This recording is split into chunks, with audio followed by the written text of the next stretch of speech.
Beverly Reed. And I'm Dr. Amber Klimczak. And we are Two Peaks in a Pod. Well, hi, everybody. Welcome back. We are so excited today because we have a special guest appearance today. This is Dr. Minwalla.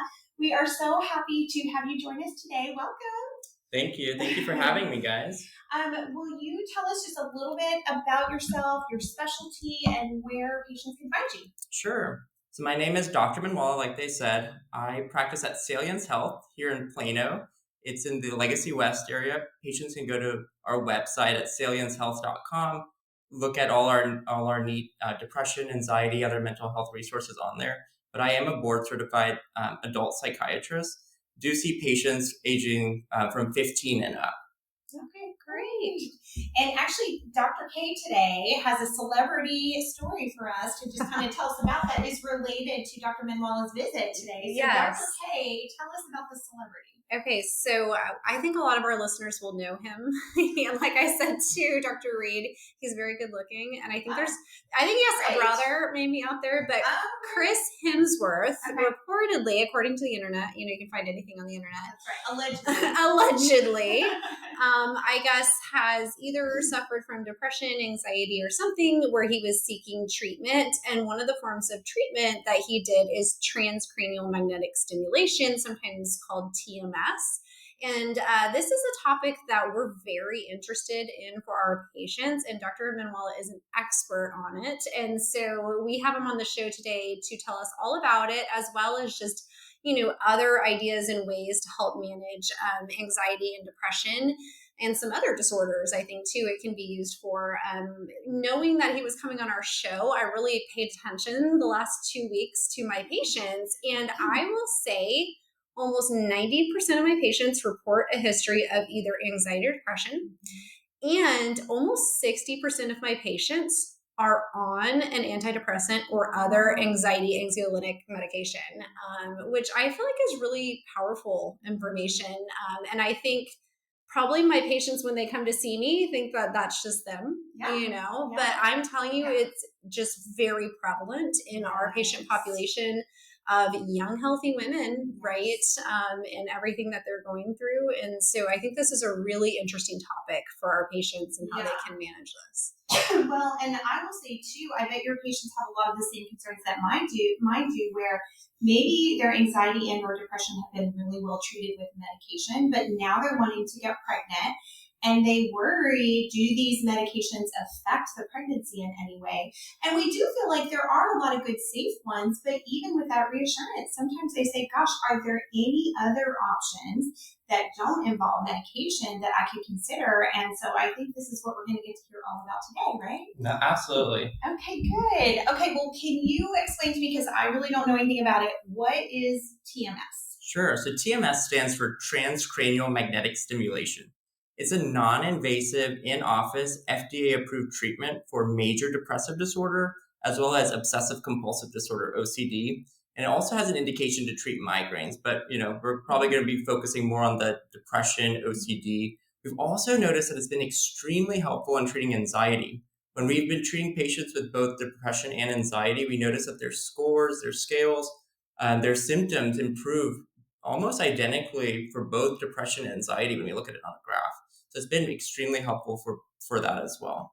What we do is we place a treatment coil on your scalp. That scalp produces a magnetic field that stimulates and strengthens this network in the brain that's responsible for emotional regulation. Works better than medications, safer than medications, which is why we're so excited about it.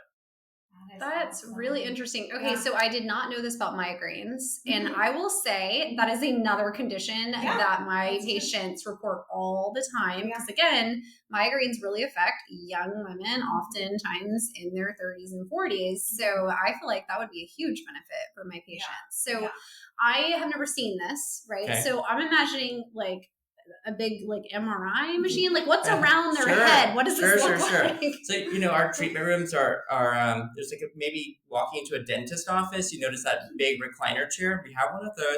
We place the patient in this recliner. We get them all nice and comfy. We recline their feet up, lay them back. We have this really cool pillow that goes around their head and their neck to give them some support. We vacuum the air out of this pillow, to make the pillow firm, which makes them feel really comfortable and snug. And then what we do at the first session is actually we do something called a mapping.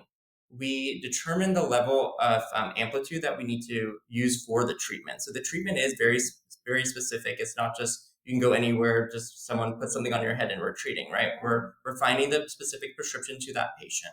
So we place them, once we get them comfortable in the chair, we place the quilt on their head, and we actually locate their motor strip on the left side.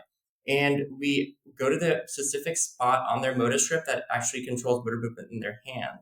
We use that to determine the motor threshold. We want about a 50% response there. And once we find their motor threshold, we use a little bit of a math equation to figure out their amplitude that we need to treat for their depression. We actually treat their depression in a different area of the brain. So the first session is mainly figuring out that amplitude. We give them a shorter course of treatment that first day, and then subsequent days we treat for the full amount of time. Okay. And so for our listeners, when they're doing this mapping, like their hand is moving. Yeah, I think this is incredible. So that you stimulate someone's brain and make their hand move. So we want to make sure that we're reaching the correct depth. So that's why we know that the spot to stimulate the hand movement in the motor cortex is similar depth to where we need to treat the other area of the brain, which is the dorsolateral prefrontal cortex, which is where we're targeting for the depression network. Very cool. I love that it's customized too, right? I mean, sometimes when you do think about medicine, it's like a lot of people just take the same medicine, the same dose, but it does seem that you're really customizing it to each patient. Our patients love that too. A lot of times that's why they come to us. They want custom fertility treatment, so this is nice that you can have custom treatment for this as well, I think. One of the things that I've noticed too is when you see with your fertility patients, sometimes the more depressed or anxious they are, I do think it can affect their treatment overall, right? Their fertility treatment. Absolutely. Because, I mean, a big part of fertility treatment is being able to keep going. But if you're so depressed and anxious that it takes so much out of you to do a cycle, you may stop before you get to your goal. And so in a way, I would almost consider this fertility treatment too. Absolutely. I explain this to my patients pretty much from the first time I see them. If they have anything in their history, I say to them, listen, mental health is extremely important to what I do. We have data that it affects our success rates too, right? So I need them to be on board, with proceeding with treatment, right? And believing in yourself that you can do it. So it's very hard to do when you're not feeling yourself. And I think it even helps me as a doctor because they say anxiety is contagious, right? And I feel like sometimes maybe because of that, sometimes my patients, maybe I'm not always the best fit for a very anxious patient because they'll be like, well, Dr. Reed, I'm worried about this. And then I'm like, oh gosh, well now I'm worried about that. And then they're like, well, now I'm even more worried. And then we just feed off of each other. We really need you to break that cycle for us. And maybe we'll just both come for treatment. Okay.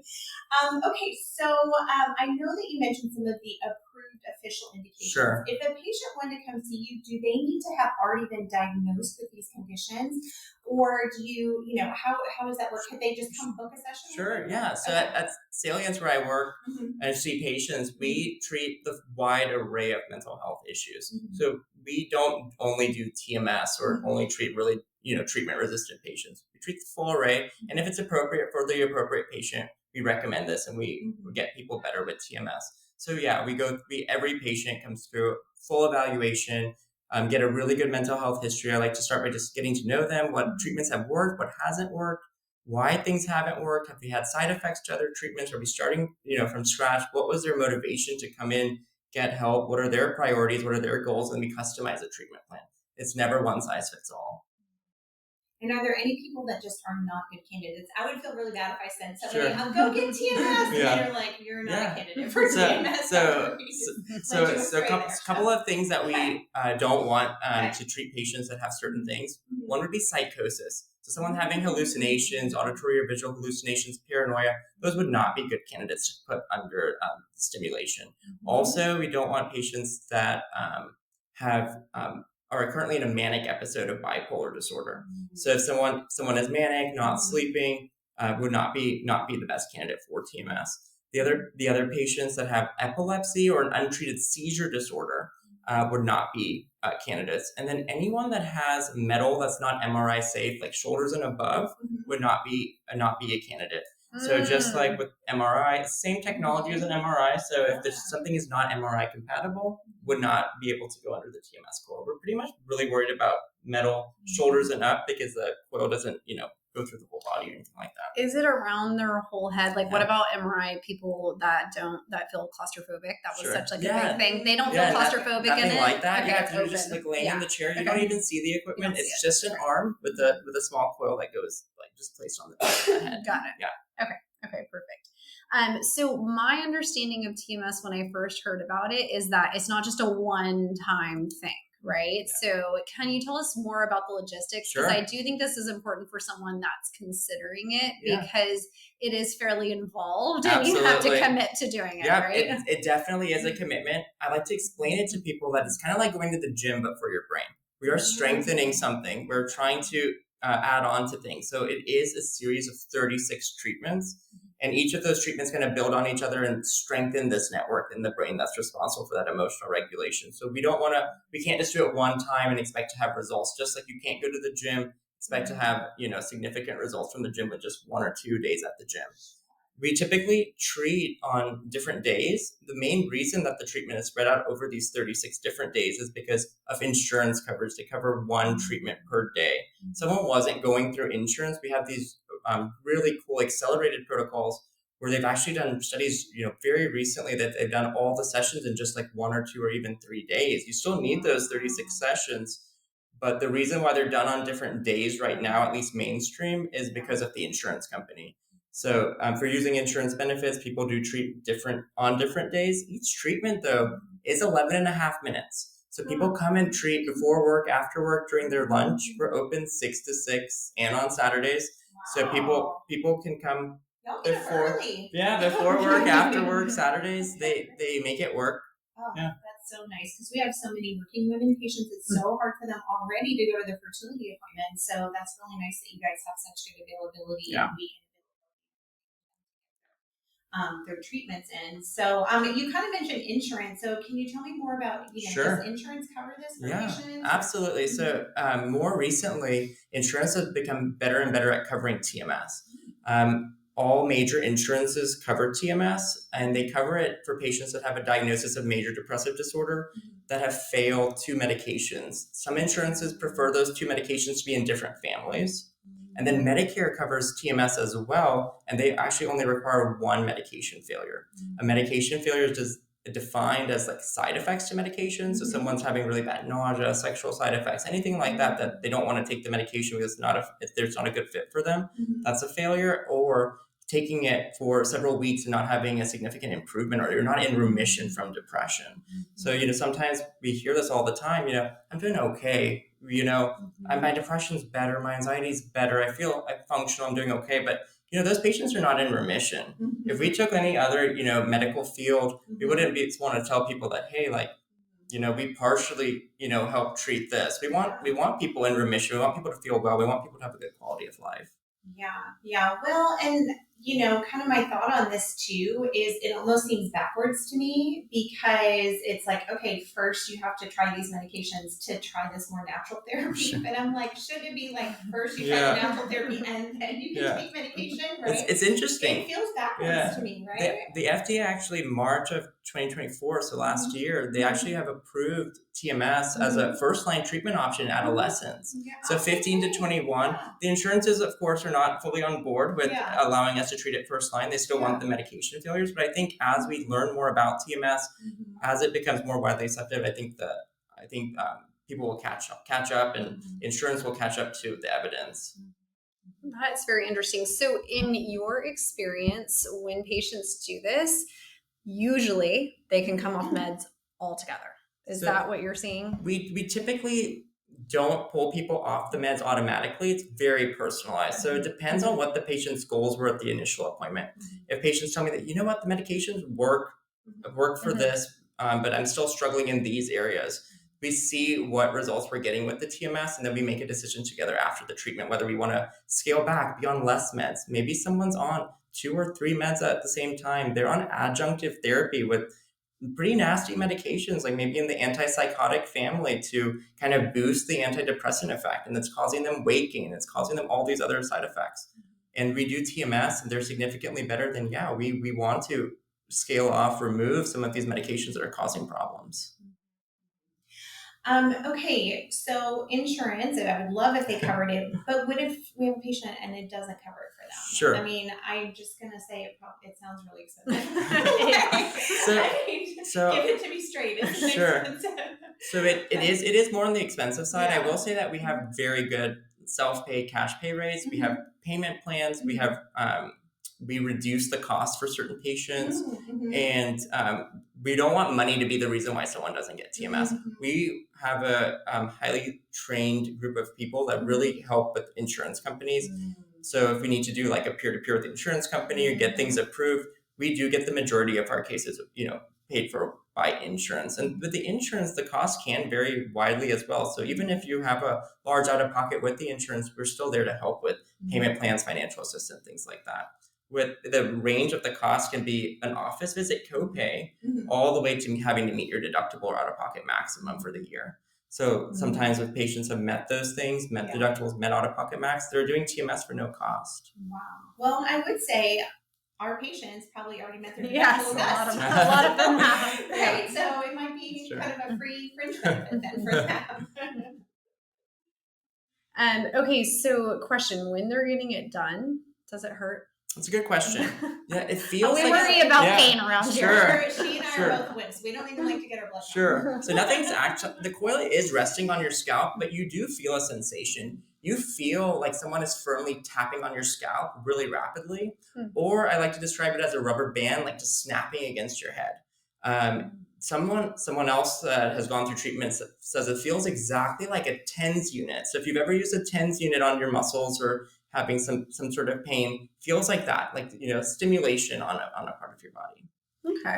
And you do feel it safe during pregnancy? Absolutely. Or what about, a lot of times you can be at higher risk of having postpartum depression if you have these issues. So do you think it helps with that? And then what about breastfeeding too? Yeah, absolutely. So we know that TMS has been shown to have no adverse outcomes on fertility for both men and women, and not affecting the fetus at all. So there's no known risk to the fetus, no known risk to fertility, and no known risk to breastfeeding moms. And very helpful to help with postpartum depression, prevent postpartum depression. We know that women that struggle with depression and then go through pregnancy have a much higher chance of having postpartum depression. I like to get ahead of those things and make sure patients stay well. And we also know that depression, anxiety, stress in general is not healthy for the baby. Healthier to treat the depression, treat the anxiety, keep mom functional and well during pregnancy and after pregnancy. I feel like the magnitude of what you just said cannot be underestimated. That is really amazing to have a treatment that someone can have during the pregnancy and have no worries. We don't have a medication like that. Correct.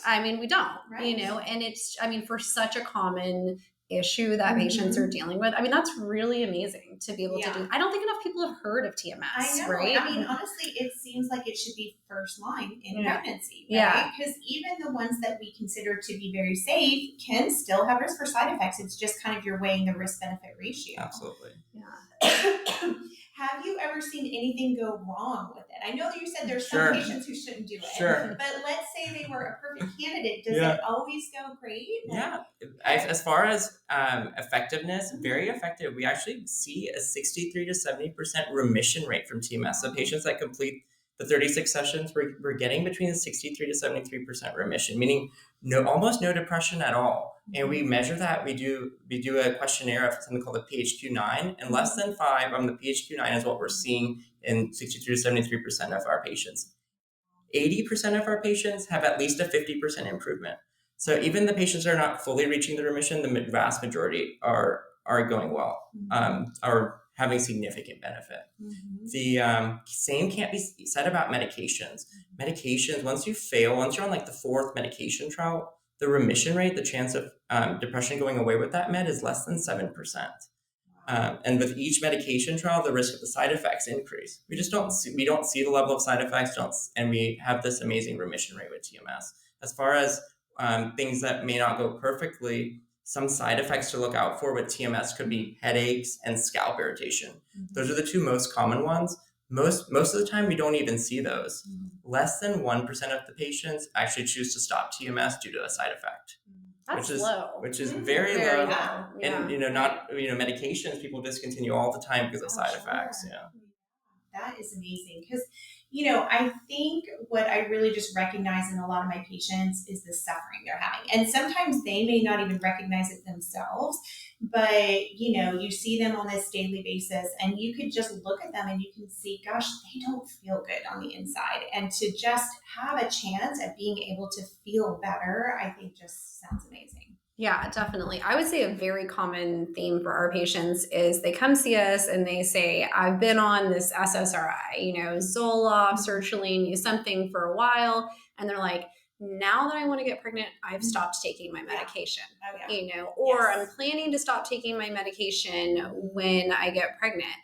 And I think that they feel a certain guilt and worry, right, about harming their baby, and they want to come off of it. And I think for them to have another option where they don't have to feel even more, guilt is really powerful. I think that's very interesting. Yes.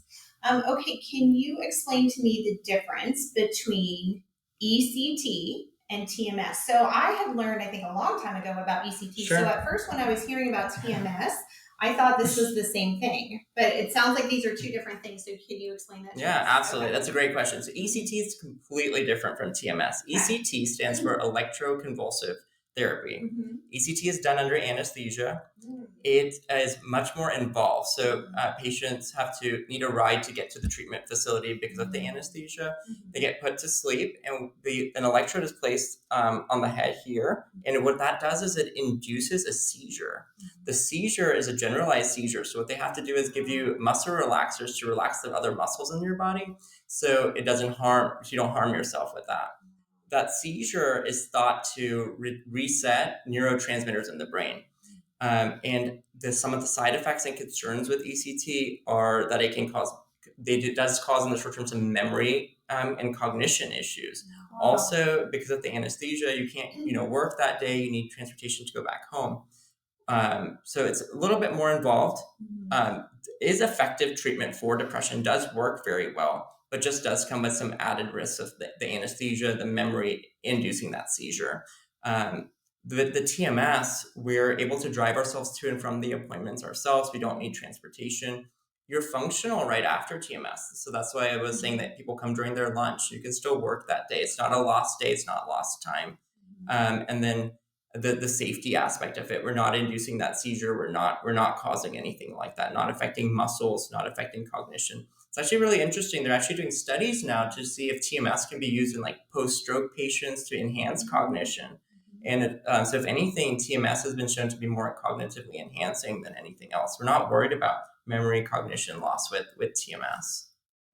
Great. Very interesting. And then let me ask you if you have any tips. So let's say we've got somebody listening right now, Sure. and maybe they live far away, so they Yeah. can't come see you, Yeah. or maybe they're just not ready. Sure. Do you have any tips for them just at home? Sure. If they're going through this fertility process? And, I will say between depression and anxiety, I probably see way more anxiety. Okay.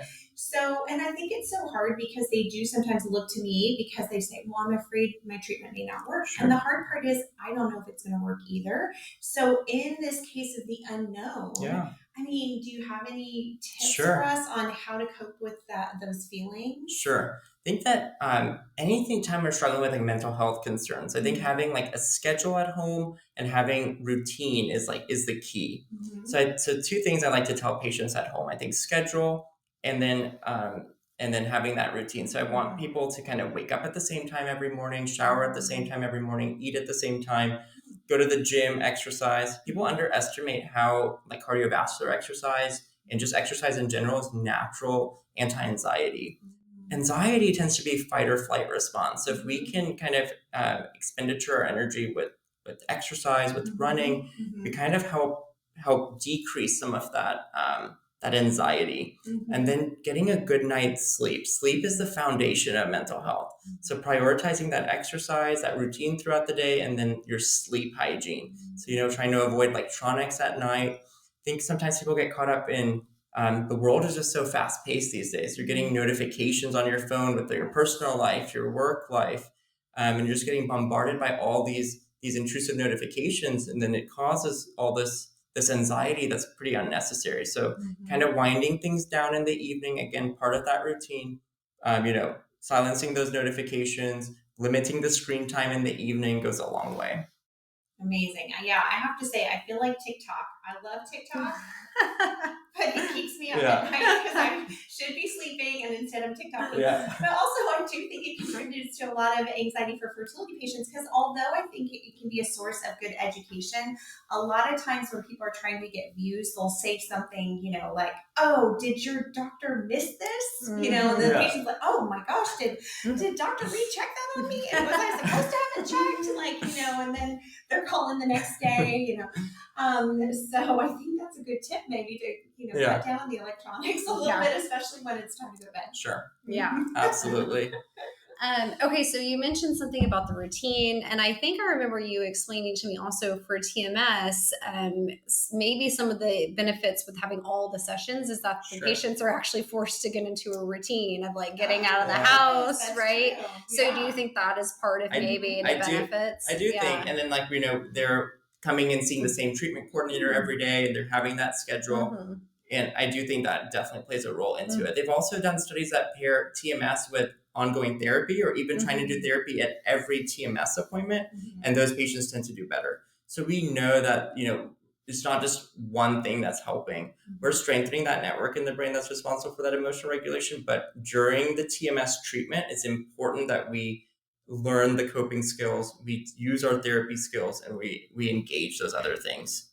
Now, let's say somebody did their 36 treatments and they're great, but then how long is that going to last? That's an excellent question. Yeah, okay. That is $1 million question. Yeah. They've been trying to figure out what is the sweet spot for retreatments and things like that. And the evidence is kind of all over the place. I'll say that in my practice, what I've noticed is most patients stay well for about a year. Some patients a little bit less, let's say 9 months to a year. And then some patients are gone on 2 years, 2.5 years, even 3 years, and they're well. They're still in remission with that one TMS treatment. So there's absolutely no way for me to know which bucket those patients are going to fall into. But the good news is that if the TMS worked really well the first time, it continues to work just as well if we redid the 36 treatments. Wow. And insurance does cover retreatments if the depression does come back. Interesting. Okay, so I have a harder question. And you can say I don't know. Because questions. We gotta stop him. I say I don't know to my patients all the time. But is there any thought about the actual mechanism? Like you explained, ECT resets your neurotransmitters. Is something similar happening with TMS when they're strengthening this, or is it what's really happening? We're not creating more neurotransmitters, but I think what's thought to be happening is the neurotransmitters are working more effectively. So people kind of explain TMS by it's like, oh, this depression network, and I maybe even misspoke earlier and used the word depression network. It's really not what we're trying to do. It's not like, oh, you have depression, we're going to stimulate this, your depression's going to go away. When we strengthen that area, it's helping with resiliency. So what's thought to happen is it's thought to help improve resiliency when negative things happen to people. So, life's stressful. You can put two people in a stressful situation. Two people could be going through, say, fertility treatment, and they both, for some people, it kind of beats them down. It causes them a lot of anxiety, a lot of depression. You have this other patient that's going through the same stressors, but they're just more resilient to that.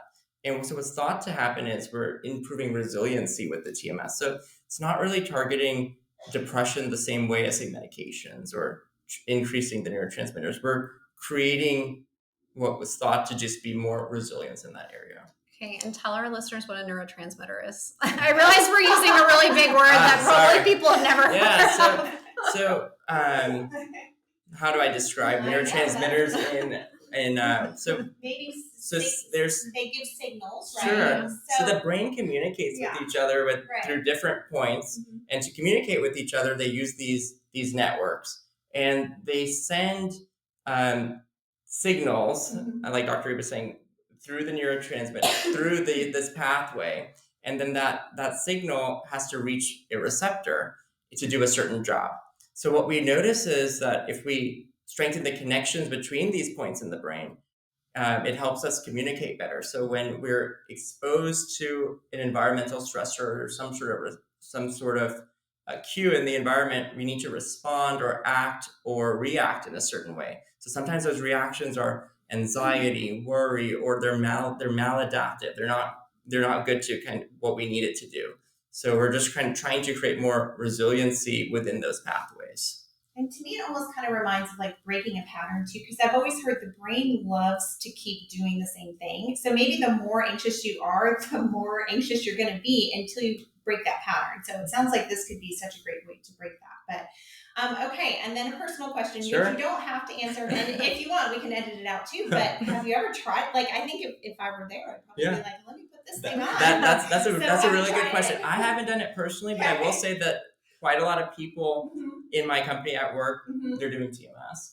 And it's really interesting. So we had someone come and speak to us during lunch one day that he's this, world-renowned TMS research guy. He's like, I visit TMS clinics around the country, around the world. And this is the only medical specialty where you see half or 90% of the office is doing the treatment.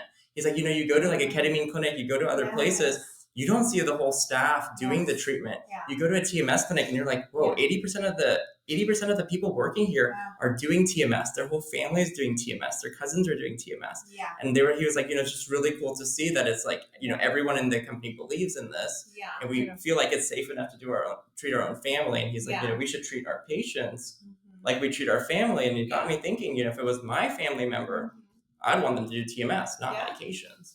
So it's such an important point. This is what I say about the eye doctors. Why do they all wear glasses? It freaks me out. I'm like, you're not wearing contacts. Something must be wrong. Yeah. I mean, it's true because I've asked eye doctor friends about getting LASIK. They don't get it. I know. So yeah. Okay, good. Well, we are just so happy that you came to talk with us. I just feel like I learned so much. And awesome. I think you probably have helped a lot of people out there too. Awesome. So just remind us again how patients can find you. Yeah, so once again, I'm Dr. Minwalla. I work at Salience Health. It's off of Communications here in the Legacy West area of Plano. SalienceHealth.com is the best way. There's like a contact us button on the website. There's a phone number, and we'll be happy to help customize a treatment plan, get you feeling better. And there are lots of different options. It's, like I said, mental health treatment is not one size fits all. Some people fall into the therapy bucket. Some people fall in trying a medication out first. Some people, qualify for TMS. That's the next best step. It's just everyone is different. The first step is to talk about it, talk about the goals, and figure out what we need to do next. Dr. Minwalla, are you on the gram? I am. Okay. Yeah. So do you want to share your Instagram, or is that your not personal? Yeah, I don't have a professional. You gotta get a professional. I don't have a professional. I do not have a. Right? Yeah. So on Instagram, I'm Dr. Happy Egg. So okay. you could be Dr. Happy Brain. Okay. Yeah. We gotta help you start with. I do know. I think Salience Health does have a TikTok or Instagram or something like that. But so you can follow us on there. Yeah. Okay, good. All right, well, we'll wrap it up for the week. If you guys get a chance, we would love if you could leave us a review either on our Peak Fertility website or on our podcast website or on YouTube. Any way you can help us out would be greatly appreciated, and we will see you all next week. Bye. Have a good week. Bye-bye.